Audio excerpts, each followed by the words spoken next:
안녕하세요. 즐거운 수다를 통해 수학의 재미를 찾아보는 수다학입니다. 간혹 집에서 아이와 의견이 맞지 않을 때 투닥투닥 싸우게 되다가 결국은 유치한 말싸움으로까지 이어지는 그런 경우가 좀 생기게 되는데요.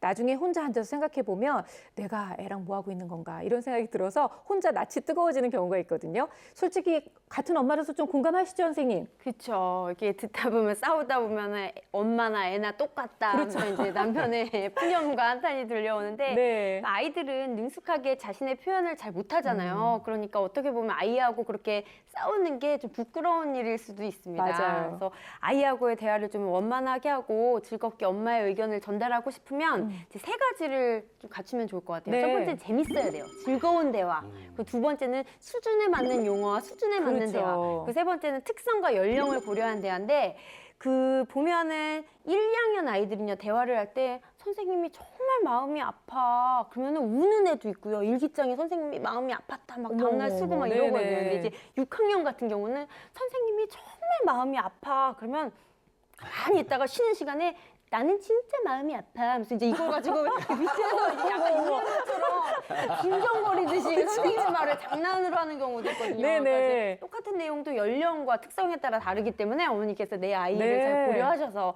싸우지 마시고 대화를 하셨으면 좋겠어요. 정말 그냥 마음이 확 와닿는데요?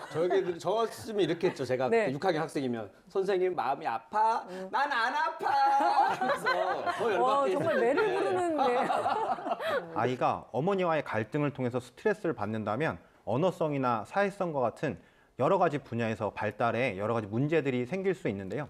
아이들이 보통 스트레스를 분출한다든지 화를 내는 것은 다 이유가 있는 경우가 많습니다. 네. 그런 경우에는 어머니께서 한 걸음 물러서셔서 네. 이 아이에게 무슨 이유가 있었지? 또 내가 뭐를 봐야 되지? 라고 하는 것을 살펴보실 수 있으면 좋겠습니다. 아이들이 무리한 요구를 할 때 화가 나는 경우가 많이 있거든요. 근데 어떨 때는 엄마가 그걸 들어주기도 하고 네. 어떨 때는 안 들어주기도 하고 그러다 보면 아이는 잘만 하면 들어준다고 생각하니까 때를 쓰는 경우가 많아요.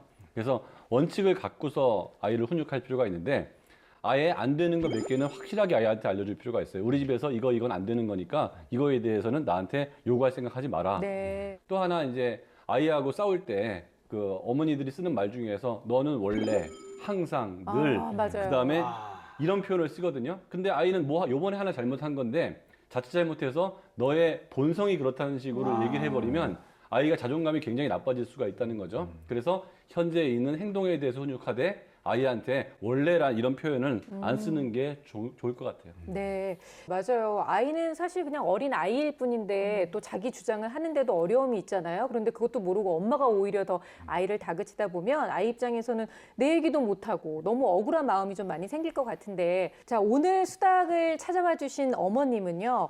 본인이 올바른 훈육이 좀 잘 되지 않고 아이를 가르칠 때 너무 감정적으로 치우치게 돼서 고민이라고 저에게 연락을 해주셨습니다. 그런데 더욱더 큰 걱정인 것은 이게 수학 공부를 할 때 유난히 이런 현상이 많이 일어난다고 하는데요. 과연 어머님의 고민이 어떤 건지 지금부터 함께 사연을 만나보도록 할게요.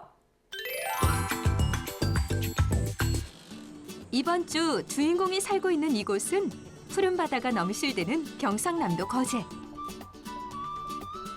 작은 공책에 예쁘게 채워넣은 그림과 글씨. 누구의 솜씨일까요?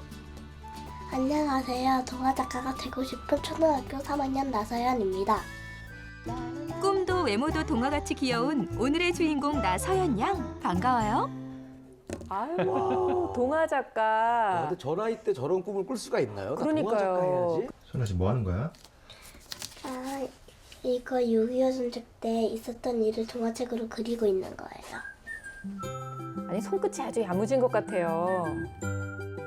똑부러지게 자신의 생각을 그림으로 표현하는 서연이.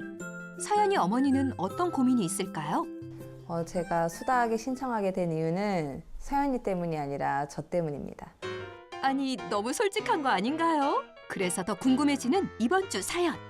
그 서연이 수학을 제가 가르치고 있는데 이미 설명을 했는데도 이해를 잘 못한다거나 이제 배운 내용을 또 틀리거나 하면 화가 나고 스트레스를 받아서 어떻게 하면 서연이한테 좀 더 편한 선생님이 될 수 있을까, 이제 그런 고민을 해결해 줄 수 있지 않을까 해서 제가 찾게 되었습니다.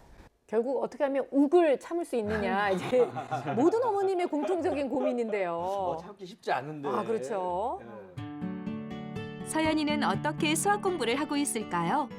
먼저 벽면 가득 교구가 눈에 띄는데요. 교구가 진짜 많네요. 어릴 때 저렇게 교구를 많이 만지는 거는 뇌 자극에 굉장히 도움이 되거든요. 네. 적극 권장합니다. 그 교구로 수학 공부를 많이 했는데요.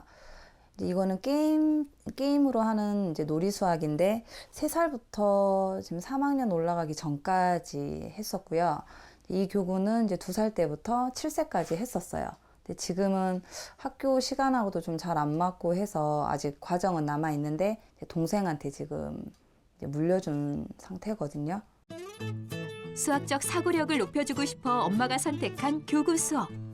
최대한 다양한 교구를 선택하고 방문 수업을 신청하는 등 많은 노력을 기울였습니다. 저는 솔직히 처음 보는 교구들도 굉장히 많아요. 굉장히 어린 나이 때부터 했네요. 막 2살 때, 3살 때부터 했으니까. 네, 정말 다양하게 많이 가지고 계시는 것 같아요. 어머님이 좀 교육에 대한 관심이 되게 높은 것 같아요. 너무 많은 교구가 있는 것이 약간 걱정이 아, 그래, 됩니다. 너무 많아서 걱정이 된다. 그리고 최근 시작한 학습지. 기본 연산 문제집부터 사고력, 심화까지 다양하게 풀고 있습니다. 근데 문제는 이제 그 학과과정의 심화 문제집인데요. 아이가 이제 그날 컨디션이나 기분에 따라 뭐 이렇게 다 맞을 때도 있고, 이쪽 보시면 지금 여기 위에 2문제 빼놓고 지금 다 틀렸거든요. 그런데 이제 난이도별에 있어서는 이 앞쪽에 있는 문제랑 별 차이가 없어요. 근데 그 별 차이가 없는 건 사실 어른들 눈에는 별 차이가 없는데 아이들한테는 굉장히 큰 차이일 수도 있잖아요. 근데 어쨌든 아이가 자기 기분에 따라 이렇게 수학 문제 실수가 많다 보니까 제가 이 부분을 못 견디고 아이한테 화를 많이 내는 것 같아요. 자, 어머님이 그래도 솔직하게 본인의 그 지금 상황을 말씀해 주신 게 너무나 큰 용기를 내신 것 같아요. 그리고 난이도 차이가 별로 없는데 틀린다는 거는 그 최상위 문제는 그럴 수가 있는 게요. 네. 그거는 끈기가 필요한 거거든요. 그러니까 이해가 되고 안 되고 문제가 아니고 어떻게든지 풀어야겠다는 의지가 있을 때 풀리는 거기 때문에 그 얘의 심리 상태에 따라서 맞추고 틀릴 수도 있을 거예요. 그렇군요. 꾸준하지 않고 들쑥날쑥한 수학 성적이 엄마를 화나게 하는 첫 번째 요인. 서연이의 평소 공부 습관은 어떨까요? 누구 한 페이지, 기타는 한 장. 소연아, 그거 뭐야? 제가 오늘 숙제해야 될 걸 적어놓은 계획인데요. 이게 오늘 해야 되는 거예요. 아유, 자신의 계획표도 아주 꼼꼼하게 잘 짜고 있어요.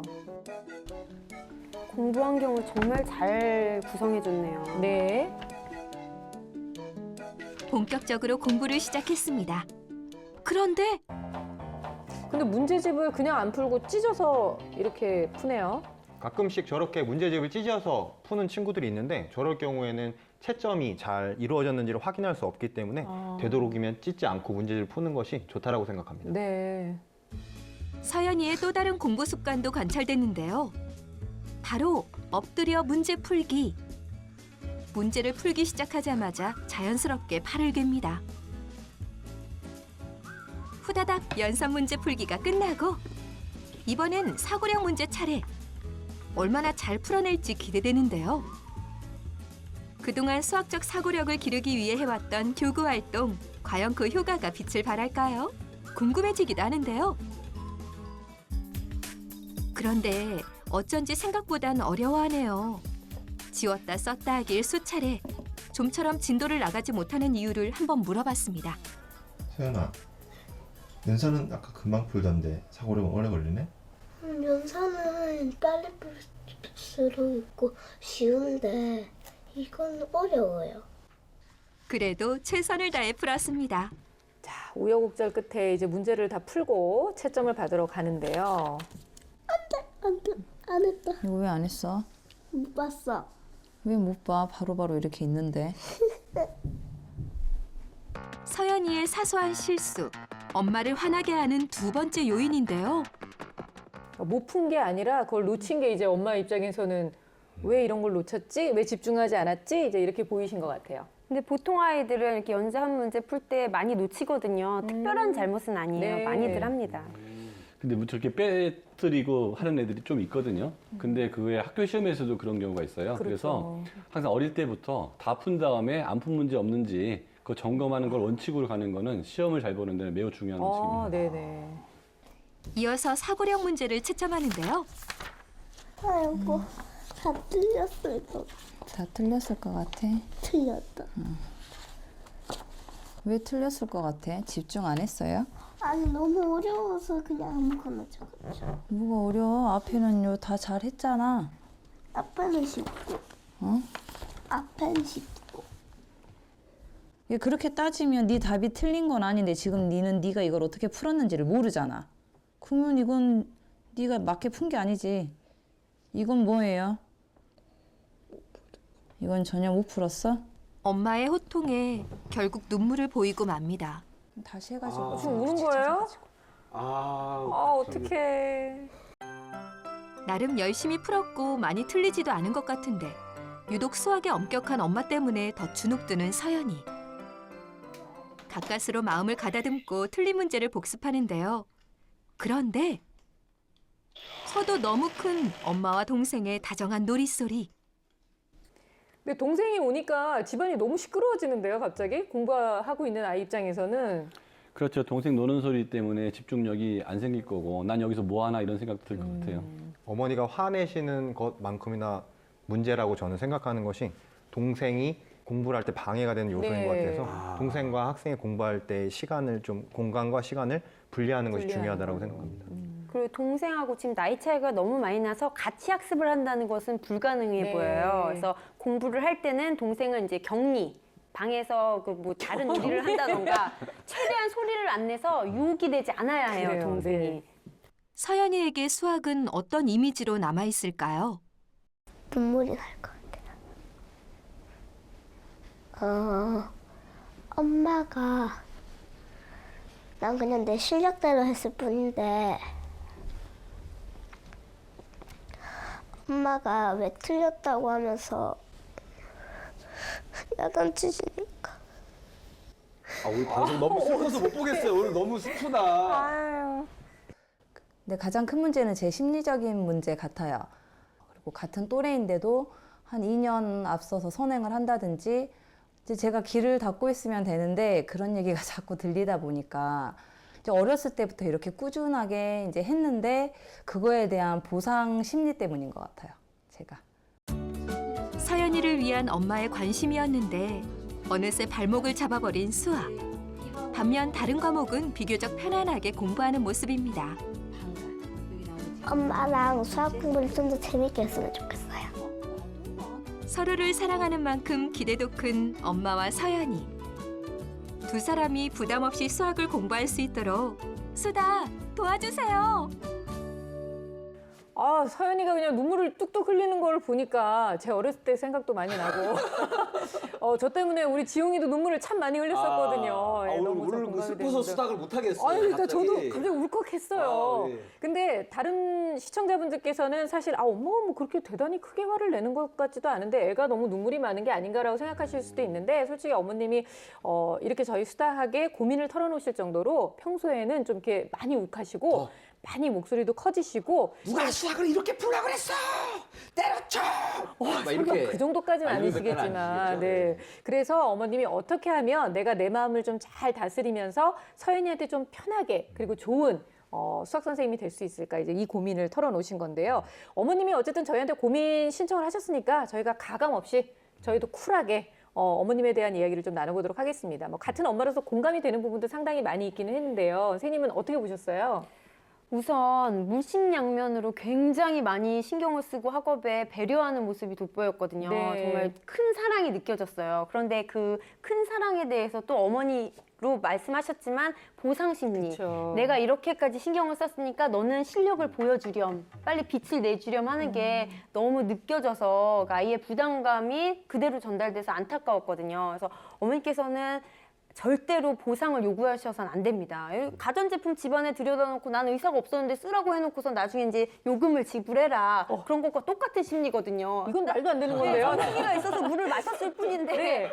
그래서 그렇게 하지 말고 이제 조금 더 이 부족한 부분을 찾아서 같이 보충해주겠다고 하시면 좋을 것 같은데 가장 큰 문제점은요. 채점을 하실 때 100점을 맞아야 돼. 동그라미 수를 찾아야 돼. 이런 관점에서 채점을 하다 보니까 아이도 조마조마하고 네. 어머니께서도 스트레스를 받으시는 것 같아요. 그래서 틀린 문제에 대해서 요 부분만 맞았어도 네가 다 맞는 건데 뭐 이런 식으로 약간 안타까운 엄마의 그런 마음을 전달되게 해주지 왜 이거를 못했어요? 왜 이 부분을 찾지 못한 거예요? 라는 것은 안 하셨으면 좋겠어요. 네. 저도 딱 보니까는 우리 어머니께서 그 평상시에는 목소리가 괜찮아요. 근데 채점할 때 되면은 목소리가 갑자기 바뀌세요. 살짝 얼음 낀 목소리가 네. 계시죠? 존댓말 섞어가면서 남이 된 것처럼 해버리니까 이거 좀 몇 개 틀렸다고 이렇게 갑자기 남이 되나 하면서 아이가 굉장히 겁을 낼 수가 있어요. 그래서 저는 좀 공평하게 어머니께서도 이게 채점하듯이 네. 우리 서연이도 어머님의 그 채점 태도는 바른지 좀 채점을 같이 했으면 좋겠어요. 오히려 각자. 목소리는 부드러웠나 점수 주고 말할 때 다정하게 했나 점수 주고 하면은 서로 이렇게 돌려보면서 괜찮네요, 그 서로 방법. 좀 잘하자 앞으로 네. 이렇게 좀 하시면 좋을 것 같아요. 제가 봤을 때에도 채점을 할 때 어머니의 감정이 강하게 나타나다 보니까 상당히 불안해하고 있다라고 하는 네. 것이 느껴집니다. 옆에서 채점을 하려고 하는 순간마다 변호를 하고 몸을 어쩔 줄 몰라 하는 맞아요. 모습을 보는 것이 그 부분을 어머니께서 감정을 조절하실 수 있도록 해주시면 좋겠고요. 두 번째는 어머니가 명확하게 서연이에 대해서 파악하고 있다라고 말씀하시지만 실질적으로는 그렇지 않은 것을 알 수 있어요. 문제집에서 어떤 면은 잘 풀지만 어떤 면은 감정 상태의 기복에 따라서 문제를 못 푼다라고 하는 표현을 하셨는데 사실은 각 페이지마다 다루고 있는 문제 유형이 다르기 때문에 네. 이것은 감정이 좋아서 잘 풀고 못 푸는 것이 아니라 요게 나오는 개념을 알지 못해서 못 푸는 경우가 있고 위에 있는 두 문제는 잘 풀었는데 밑에 있는 두 문제는 못 풀었어요 라고 하는데 일반적으로는 위에 있는 개념을 이용해서 그 다음 문제를 풀고 두 문제는 기본 문제고 그 밑에 있는 문제가 심화 문제이기 때문에 그 실질적인 어떤 난이도 있는 문제를 풀어가는 기술을 알지 못한다면 문제를 틀릴 경우가 있어요. 그래서 서연이에 대한 문제점 그리고 서연이에 대한 실력에 대해서 명확하게 파악하시는 네. 것이 상당히 중요하다라고 하는 생각이 들고요.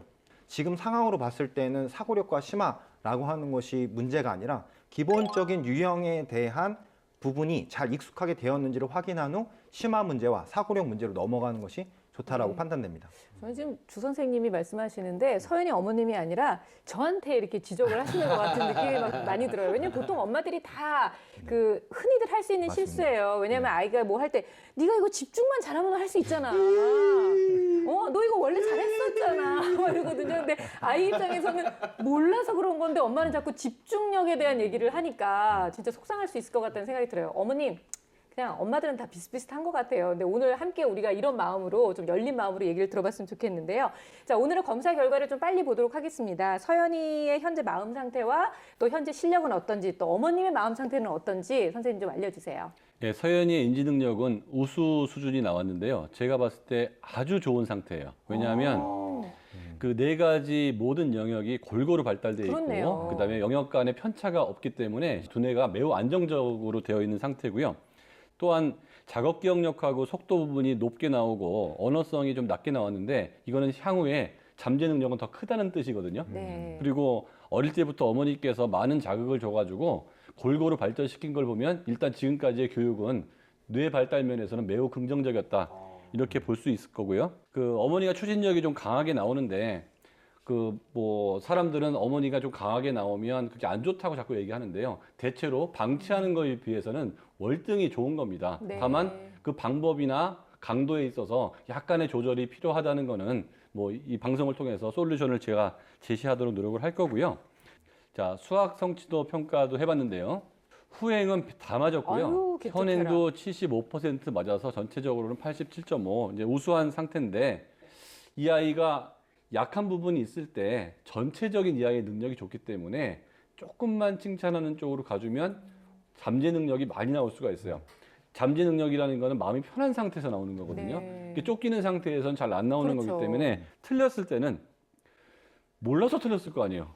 그 모르는 건 죄가 아니란 말이에요. 그렇죠. 근데 틀린 거에 대해서 자꾸 너무 심하게 얘기하면 애가 문제를 풀 때마다 틀리면 어떡하지, 틀리면 어떡하지 이런 생각은 심리를 위축하게 만든다는 얘기죠. 그 부분만 좀 그 어머니가 잘해주면 좋겠고, 그 자세가 불량할 때 그다음에 이런 것들은 어릴 때 습관을 잘 잡아야 되기 때문에 아주 강하게, 이거는 아이가 갖고 있는 문제가 아니고 태도의 문제잖아요. 네네. 그러니까 틀린 거에 대해서는 좀 너그럽고 자세에 대해서는 강하게 하는 게 네. 어머니한테는 좀 요구되는 거라고 볼 수 있습니다. 저도 어렸을 때 늘 그 생각했어요. 아니 내가 몰라서 틀린 걸 가지고 왜 자꾸 나한테 알려주면 되잖아. 뭐 이런 생각을 하면서 억울했던 기억이 나는데요. 그래도 좀 현행에서 틀린 게 몇 가지 있었어요. 어떤 부분이었는지 좀 문제를 통해서 알려주시겠어요, 선생님? 저는 도형 문제가 많이 틀린 게 눈에 띄었거든요. 아, 네. 그래서 저는 처음에 평가지 결과만 보고서는 어머 얘는 도형은 실물로 놀아본 경험이 별로 없고 문제집만 푸는가 봐라고 판단을 했었어요. 근데 저희가 아까 봤을 때 교구가 굉장히 많았잖아요. 집에 쌓여있는 교구를 보고 깜짝 놀랐거든요. 그러니까 문제 푼 것 중에 2번과 6번 같은 경우를 다 틀렸는데 전부 다 평면 도형의 뒤집기거든요. 이거는 색종이 몇 번 가지고 노라만 봐도 이렇게 흔히들 3학년 아이들이 많이 잘 푸는 문제인데 네. 동일하게 틀렸단 말이죠. 그러니까 이 부분은 잘 모르는 거예요. 연상이 안 되고 힘들어하기 때문에 제가 봤을 때는 지금 교구가 굉장히 많잖아요. 그중에서 도형과 관련된 교구를 뽑아서 교과서 그 진도에 맞게 그 교구들을 가지고 실제로 해보면서 여러 번 연습해보는 연습을 해보는 게 참 중요할 것 같습니다. 네. 역시 제가 본 문제도 그 도형 문제긴 한데 이거는 간단한 실수인 것 같아요. 밑에 계산하는 것을 보면 345라고 써야 되는 부분을 455라고 적었어요. 서연이가 영상 속에서 연산하는 부분은 그렇게 어렵지 않다라고 하는 표현이 있었었는데 틀린 것을 봐서는 이러한 간단한 실수를 한 것 같다는데 그것을 하지 않을 수 있도록 노력하는 부분이 중요할 것 같고요. 그 다음에 도형이라고 하는 부분이 자신 없다면 아까 전에 동화 작가가 꿈이라고 이야기를 했는데 수학 동화책 중에서 도형을 다루는 기하를 다루는 여러 가지 동화책들이 있으니까 네. 그 동화책들을 보면서 도형에 대해서 편안하게 다가가고 그 다음에 동화 작가가 꿈이기 때문에 도형을 이용한 여러 가지 동화 같은 것들도 써보는 것을 추천합니다. 네. 검사 결과를 보니까 뭐 수학 성적이 그렇게 나쁘지 않아서 어머님 좀 안심하셨으면 좋겠고요. 앞으로 더욱더 발전할 가능성이 있다고 하셨던 거 꼭 기억해 주시면 좋겠습니다. 근데 지금 심화 얘기가 잠깐 나왔을 때 어머님이 누구나 다 하는 고민을 좀 하고 계세요. 여기저기서 들리는 얘기가 너무 많다 보니까 우리 아이도 요만큼은 더 해야 되지 않을까, 조금만 더 그 선행을 좀 해야 되지 않을까 이런 고민을 지금 하고 계시거든요. 어떻게 보세요, 선생님? 인지 능력상으로는 큰 문제는 없어 보여요. 뭐 해도 되고 그다음에 그 심화도 해도 큰 문제는 없어 보여요. 다만 엄마가 관여하는 게 이 아이의 그 심리에 플러스가 안 될 것 같으면 네. 선생님을 찾는 게 훨씬 더 좋을 것 같아요. 그러면 선생님은 객관적으로 보기 때문에 아이가 하고 싶은 만큼 할 수 있을 거라고 보거든요. 그리고 어쨌거나 지금까지는 잘 이 아이가 균형 있게 발달했다는 얘기죠. 그렇다고 해서 지금까지 맞은 방식이 앞으로도 맞진 않아요.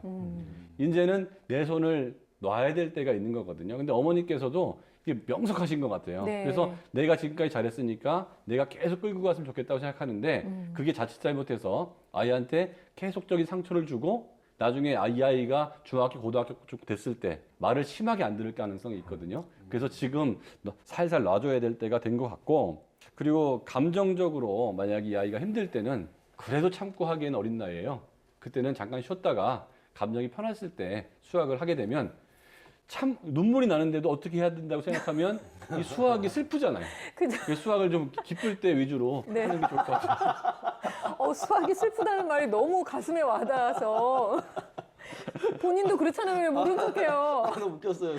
눈물 흘리면서 수학 공부하니까 안 그래도 이거 힘든데 이것만 보면 눈물이 날 것 우리 같은데. 얘기하는 것 같아요. 저는 서연이한테 이제 이런 얘기를 해주고 싶습니다. 우리 세계적인 도화 작가 안데르센이 있지 않습니까? 네. 엄청난 명성을 얻고 나서 돈을 많이 벌면서 이름이 안데르센에서 돈 많이 센으로 바뀌었어요.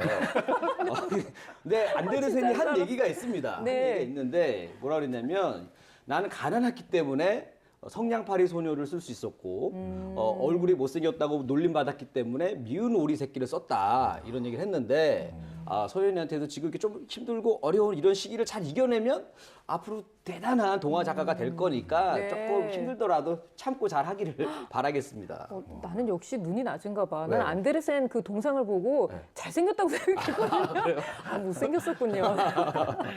제가 봤을 때에는 우리 서연이 같은 경우에는 연산하는 시간만 너무 많다라는 생각이 들어서 네. 연산하는 시간을 좀 줄여서 하루에 이제 15문제에서 20문제로 30분 정도로 줄이고 여러 가지 단원에 대한 밸런스를 맞췄으면 좋겠다라고 하는 생각이 들고요. 예습을 물론 해야지 되겠지만 예습을 할 때는 원칙이 있습니다. 네. 한 학기 이상의 선행은 좀 오히려 독이 되는 경우가 있기 때문에 한 학기 정도의 선행을 하는 것이 좋고요. 네. 그다음에 이제 제가 봤을 때 가장 중요하다고 생각하는 것은 채점은 서연에게 직접 맡겨보시는 것이 어떨까라고 하는 생각이 들고 그 결과를 가지고 어머니께서 그 서연이가 잘하는 유형과 못하는 유형에 대해서 분류하고 서연이에 대해서 파악하는 것이 중요하다라고 하는 생각이 듭니다. 네, 어머님에 대한 조언도 함께 좀 생각을 해볼게요. 일단은 어머님이 열정도 많으시고 아이에 대한 애정이 아주 많이 있으신 분이에요. 그런데 이제 본의 아니게 마음과 달리 뭔가 이제 수학에만 딱 맞닥뜨리게 되면 험악한 분위기가 조성되고 목소리가 높아지고 욱하게 되고 이제 이런 거잖아요. 어떻게 하면 어머님이 좀 마음을 조절 잘하면서 서연이와의 관계를 좀 잘 유지할 수 있을까요? 다른 과목은 잘 하신다니까 이제 그대로 하되 수학은요 꼭 어머니께서 가르치셔야 된다는 그 선입견을 버리시고 수학은 일단 지도하시는 거 손을 떼시는 것도 좋을 것 같아요. 그리고 이렇게 관찰하다 보면 어머니께서 도울 수 있는 일들이 하나하나 눈에 보일 겁니다. 뭐 첫 번째는 아이에게 맞는 문제집이라던가 또는 인터넷 강의를 찾아주시고 그게 혼자서 스스로 하는 게 어렵다면 그 서연이에게 맞는 선생님을 찾아주는 것도 좋아요. 네. 그래서 서연이에게 물었던 것을 방향을 바꿔서 선생님한테 묻는 거죠. 우리 딸이 오늘 어땠나요? 네. 어디가 어려웠나요? 뭘 힘들어하던가요? 어떻게 지도해 주셨나요? 이런 식으로 해서 선생님하고 대화를 해서 이끌 수 있게 도와주시고 그리고 그 선생님의 이야기를 빗대서 네가 이걸 이렇게 잘했다더라. 너무 자랑스러웠어. 힘들었지만 풀었다더라. 이런 식으로 얘기를 해주면 서연이 아까 엄마의 작은 표정에서도 눈물을 흘렸잖아요. 그 칭찬들이 아이를 더 복돋아줘서 네. 굉장한 용기를 줄 것 같아요. 그리고 한 가지 더 부탁드리고 싶은 거는 다른 사람의 그런 이야기에 휘둘리지 마셨으면 그래요. 좋겠어요. 네. 그 성적표라든가 특히 선행에 애들 3년을 앞섰다더라 이런 말에 굉장히 흔들리거든요, 마음이. 근데 제가 단언컨대 초등학교의 성적은 중요하지 않아요. 고학년 내에서 이런 개념만 익혔으면 오케이, 됐어. 네. 계속 반복해서 요거를 다지자. 이런 마음으로 휘둘리지 마시고 제대로 지도를 해주셨으면 좋겠습니다. 저는 그 어머니가 화를 다스리는 방법 핵심은 락 페스티벌이다. 이걸 락 딱 페스티벌이요? 한국말로 하면은 이제 돌잔치죠. 뭐냐면 제가 돌잔치 그렇네요, 사회를 돌잔치. 사회를 많이 봤습니다. 많이 봤는데 그때 이제 돌잔치 사회 보다가 이제 어머니한테 항상 물어보는 게 있어요. 앞으로 아이가 어떤 아이로 자랐으면 좋겠어요. 그래요, 그러면 그래요. 어머니들이 항상 하는 얘기가 건강하기만 했으면 좋겠어요. 항상 그래요. 그렇죠, 그렇죠. 근데 좀 세월이 좀 지나가면은 애가 건강돼야 되지만 공부도 잘해야 되고 얼굴도 이뻐야 되고 키도 커야 되고, 엄마 인기도 아빠한테 많아야 잘해야 되고. 좀 더 늘어납니다. 욕심 그래서 많아지죠. 그러니까 어머님이 약간 좀 초심으로 좀 돌아올 필요가 있다. 그래서 어머니가 이제 앞으로 그 식사 식후 30분 이후에 네. 그 아이의 성장 비디오나 돌잔치 영상을 보면서 그때 생각을 해야 돼요. 식후 30분이 왜 들어가냐? 이걸 네. 약이라고 생각하셔야 됩니다. 괜찮다. 늘 해야 됩니다. 그래야 네. 고칠 수가 있어서 존재만으로도 좀 너무 감사하다는 마음이 들려면 필요한 것 같아요. 초심으로 돌아가자. 네. 감동이네요. 근데 저는 왠지 그런 생각이 들었어요. 어머님이 이제는 서연이를 내가 좀 놔줘야 될 때가 되지 않았나라는 거를 스스로 깨닫고 저희한테 사연을 보내신 게 아닌가라는 생각이 들었어요. 오늘 얘기 나눴던 여러 가지 솔루션을 실제로 실천하셔서 서연이와의 관계도 좋게 만들어 보시고 또 어머님도 좀 마음 편해지시면 참 좋겠다라는 생각이 들었습니다. 자, 여러 가지 솔루션 중에서 우리 서연이를 위해서 놓치면 안 될 결정적 한방 들어봅니다.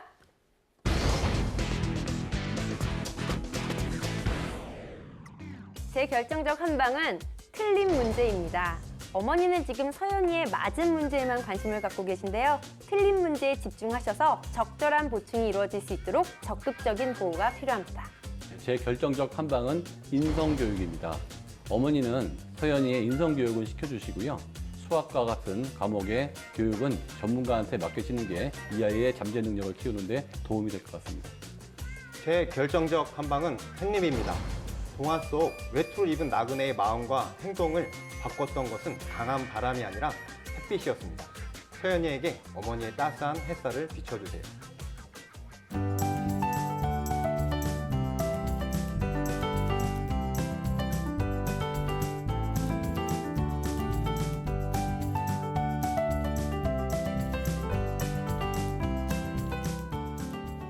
자, 이번에는 우리 이리 씨의 결정적 한방이요. 네, 제 결정적 한방은 바로 이 손 안에 있습니다. 오, 네. 뭐예요? 설명하기 전에 제가 이제 지승현 씨한테 할 말이 있어요. 저한테요? 네. 무서워. 이 수학이 잘 되려면 네. 지승현 씨가 앞으로 더 노력하고 더 열심히 하는 모습을 보여줘야 된다고 생각합니다. 이건 무슨 경우예요? 지금 갑자기 저한테 도전하는 거예요? 이 자리에 앉고 싶은 거예요? 지금 무슨 얘기 하고 그거 싶은 거예요? 아니고 요렇게 얘기를 하면 본인이나 잘하세요. 제가 굉장히 거칠게 얘기했잖아요. 네. 기분이 나쁘시잖아요. 아니 거칠게 되네요, 나도. 거칠어지죠. 네. 근데 요거를요, 약간 좀 귀엽게 말하면 네. 바뀌는데 이 핸드폰 어플 중에서 네. 이 헬륨 목소리가 나는 그 정말요? 어플이 있어요. 그럼 이걸 한번 어떻게 들어볼까요? 되나요? 이렇게 한번 됩니다. 수학이 잘 되려면 지현 씨가 앞으로 더 노력하고 더 열심히 하는 모습을 보여줘야 된다고 생각합니다. 자, 보셨죠? 자, 우리 어머님께서 네. 어머님께서 얘기할 때 조금 더 편안하게 재밌게 귀엽게 얘기하시면 좋을 것 같다. 그냥 하기 뭐 하시면 네. 이 어플 쓰셔가지고 본인이 미리 이걸 녹음해놨다가 이걸 들려주면 서연이가 좀 상처를 덜 받지 않을까 생각했습니다. 너무 좋은 방법인 것 같아요. 이렇게 들으니까 네. 하나도 기분 나쁘지 기분 않아요. 한번 더 들려드릴까요? 네, 네. 수학이 잘 되려면 지현 씨가 앞으로 더 노력하고 더 열심히 하는 모습을 보여줘야 된다고 생각합니다. 야, 얼마나 열심히 기분 좋아. 잘하겠습니다. 기분 좋아지잖아요. 앞으로 네. 열심히 잘할게요. 이거 어플 괜찮네요. 네네. 저도 많이 좀 활용해야 될 것 같은데요. 자, 선생님들의 공통적인 의견은 바로 칭찬을 많이 해주고 그리고 기다려주고 무엇보다 더욱더 부드러워지시다라는 아주 쉬운 어렵지 않은 그런 부탁이셨어요. 노력하셔서 서연이와 사이도 더욱더 돈독해지시고 서연이가 수학 실력도 마음껏 발휘할 수 있도록 도와주시면 좋겠습니다. 자, 이번에는 재미있는 수학 강연 청해 듣는 400초 수학인데요. 오늘은 김희진 선생님께서 준비해 주셨어요. 네, 오늘 제가 준비했는데요. 더운 여름이 되면 자주 만날 수 있는 곤충이 있어요. 뭘까요? 뭐 여름? 여치, 메뚜기, 모기, 파리 뭐 이런 거 아니에요? 알 것 같아요, 선생님. 엄청 시끄러운 애들. 맞아요. 매미. 맞습니다. 네. 오늘 제가 소개해드릴 곤충이 바로 아, 매미입니다. 근데 수학과 매미라 무슨 관계가 있죠? 아니 사실 또 매미는 또 제가 또 좀 친근감이 있거든요. 아, 그래요? 왜냐하면 또 우리 어렸을 때 곤충 채집할 때 제일 만만한 게 매미였어요. 그래서 매미를 잡아다가 곤충 채집 때 쓰기도 하고 네. 그래서 제가 매미를 너무 많이 잡아가지고 매미만 보면 매미 아파요. 진짜 매미 아프다. 매미 아픕니다. 그 매미가 도대체 무슨 짓을 했길래 그러게요. 또 오늘 또 주제가 된 겁니까? 그러니까요. 이제 매미가 울면 시끄럽다고 막 싫어하시는 분도 계시고 그런데 매미를 또 아이들이 자주 잡잖아요. 매미가 굉장히 불쌍한 곤충입니다. 그렇네요. 자기 명대로 잘 못 살고 저 세상으로 가는 매미가 부지기수거든요. 그리고 또 수명 자체도 굉장히 짧아요. 네. 그래서 매미가 그나마 이 짧은 수명을 꽉 채우고 안전하게 살다 갈 수 있는 방법, 오. 수학적인 방법을 제가 안내해 드리려고 합니다. 매미의 잠수 비결. 그러네요. 아니, 매미의 생존기. 과연 이게 수학하고 어떤 관련이 있는지 너무너무 궁금해지는데요. 자, 지금부터 김희진 선생님이 전해주시는 400초 수학 함께 하도록 할게요.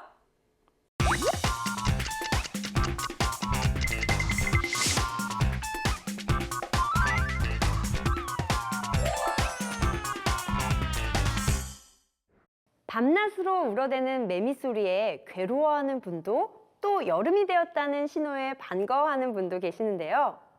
사실 이 매미란 녀석은 자세히 알고 나면 좀 안쓰러운 곤충입니다.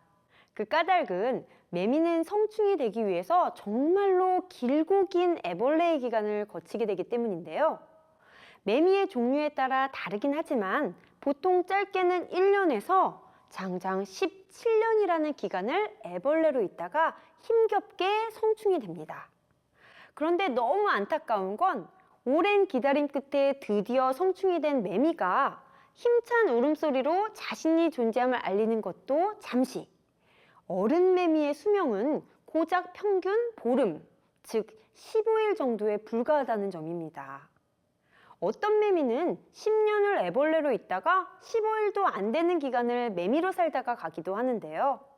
더더욱 안타까운 건 그나마도 이 15일이라는 시간도 제대로 살지 못하고 어른 매미가 된 지 하루 이틀 만에 사라지게 되는 경우도 있다는 것이죠.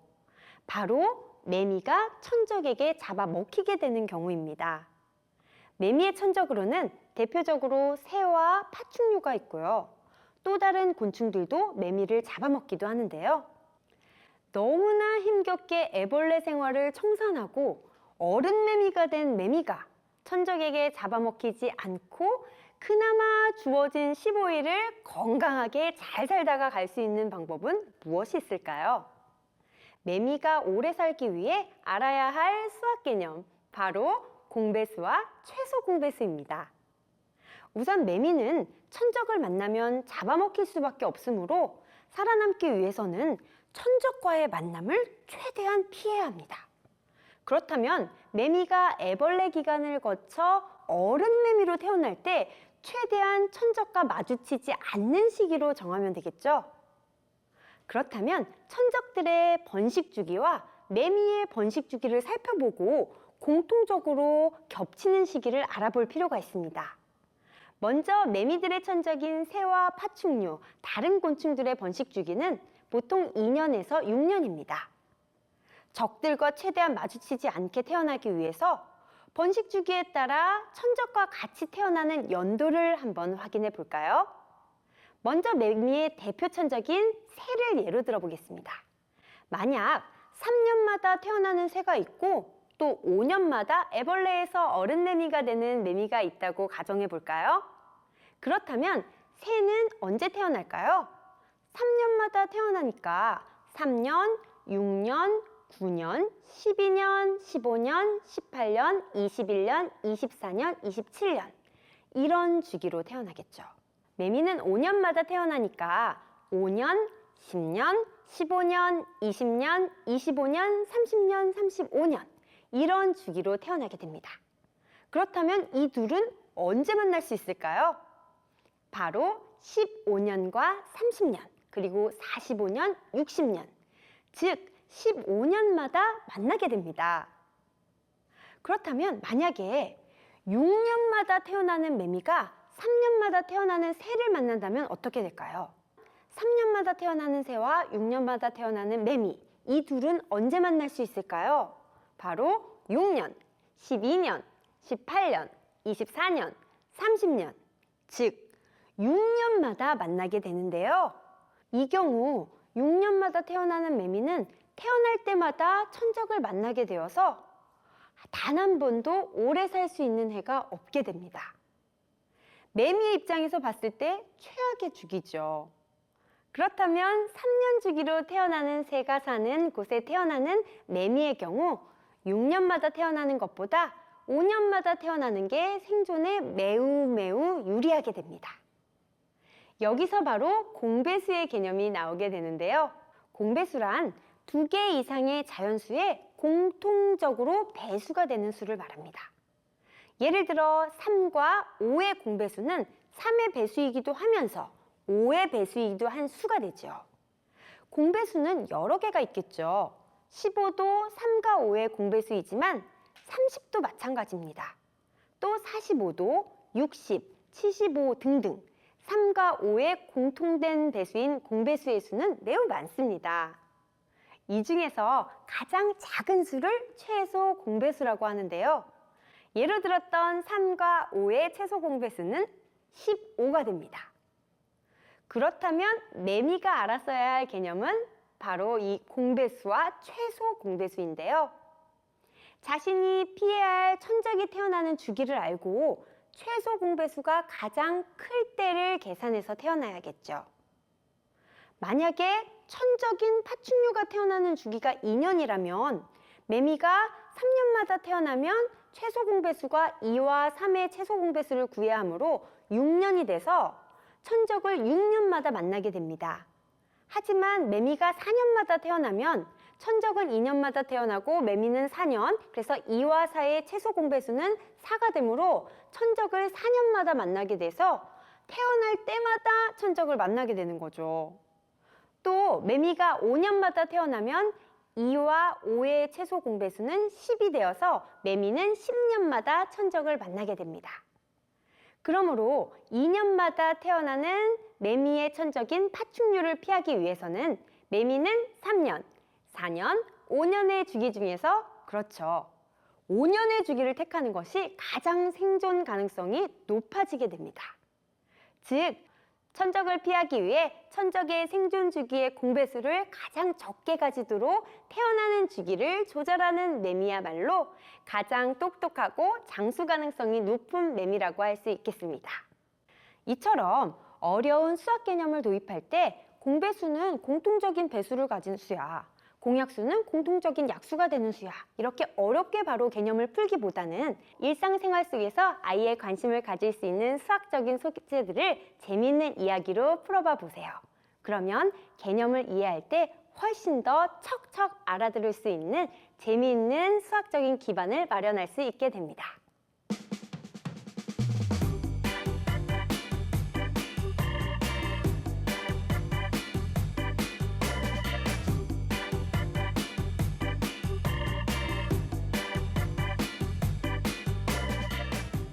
사실 이 공배수라는 게 쉬운 개념이 아니거든요. 아이들이 그게 뭐예요? 라고 물어보면 대답을 참 못해서 좀 머뭇거렸던 경험이 있었는데 이게 딱 보니까 이렇게 설명해주면 아이들이 너무 쉽게 이해할 수 있을 것 같아요. 그런 것 같아요. 네, 그리고 웬만하면 네. 매미한테 이런 거 좀 가르쳐주면 오래 살 수 있지 않을까요? 그러니까 저도 아까 선생님이 매미 얘기를 하시길래 네. 나도 매미처럼 이런 생존 주기를 잘 파악해가지고 활동을 해야겠다는 생각을 했어요. 그러니까 예를 들어서 그게 뭐예요? 우리 매미 친구, 네. 메뚜기, 우리 네. 유재석 선배님이 활동하는 기간을 주기를 파악하고 오. 또 강호동 선배님이 활동하는 주기를 파악해가지고 그 빈틈을. 그쵸, 노려야 되는데 생각해보니까 이분들이 1년 내내 쉬질 않아. 영영 기회가 없는 건가요? 차라리 그러면? 매미 사회가 더 나은 것 같아요. 거기 쉬기라도 여기 쉬질 않아. 부럽습니다, 매미 사회. 네. 얘기를 들으니까 진짜 매미 아프네요. 아유, 참. 제가 매미가 1년에서 17년까지 이렇게 생존 주기가 다르다고 말씀을 드렸었는데 매미 생존 주기가 3, 5, 7, 13, 17년이라고 이렇게 변한다는 설이 있어요. 이 숫자에서 공통점이 뭐가 있을까요? 다 소수인 것 같은데. 정답 대답을 맞습니다. 못하네. 소수는 공약수가 없는 수기 때문에 이 두 소수끼리의 최소 공배수를 구할 때 두 수의 곱이 최소 공배수가 되거든요. 네. 그러니까 매미의 생존 주기가 점점 더 잘 살아남는 걸로 진화하고 있다 이런 설도 있어요. 네. 그래서 아이들과 함께 이런 매미의 예처럼 다양한 생활 속의 예를 들어서 그러니까 수학적인 개념을 이끌어주고 또 깨닫고 또 관심을 갖게 하는 것도 참 좋은 것 같아요. 네, 생활 속에서 이런 개념을 알아두면 유용하게 사용할 수 있는 또 어떤 예들이 있나요, 선생님? 네, 공배수뿐만 아니라 공약수를 이용한 경우도 많이 있는데요. 그 중에 하나가 목욕탕 바닥에 타일을 까는 경우가 그렇습니다. 네. 어떤 공간이 있을 때 그 공간의 가로 길이와 세로 길이를 잰 후에 그것의 최대 공약수를 구한 후에 그것을 이용해서 타일을 깐다면 시간도 줄일 수 있고 돈도 또 절약할 수 있는데요. 아이들에게 목욕탕 청소를 같이 하거나 목욕을 할 때 바닥에 깔려 있는 타일의 크기라고 하는 것을 보면서 최대 공약수에 대해서 생각하면 좋을 것 같습니다. 수학 용어들이 한자 용어가 많아요. 그래서 한자에 대한 이해가 잘 돼 있으면 그 내용이 뭔지 개념을 파악하기가 쉽거든요.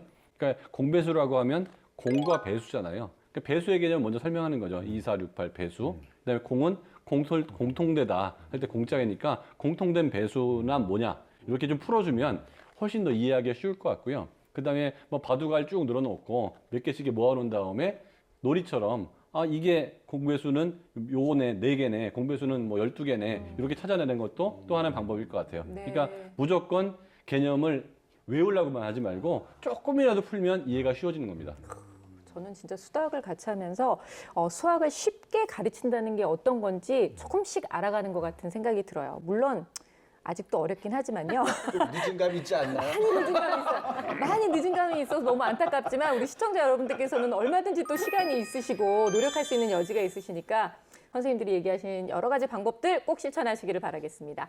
400회 수학을 통해서 알고 싶었던 수학적 궁금증이 있으시거나 아니면 내 아이의 수학 고민 있으신 분들 저희 수다학 홈페이지를 통해서 여러분들의 사연 많이 남겨주시기 바랍니다. 저희가 시원하게 해결해 드릴게요. 저희는 오늘 여기까지고요. 다음 시간에 다시 뵙겠습니다. 감사합니다.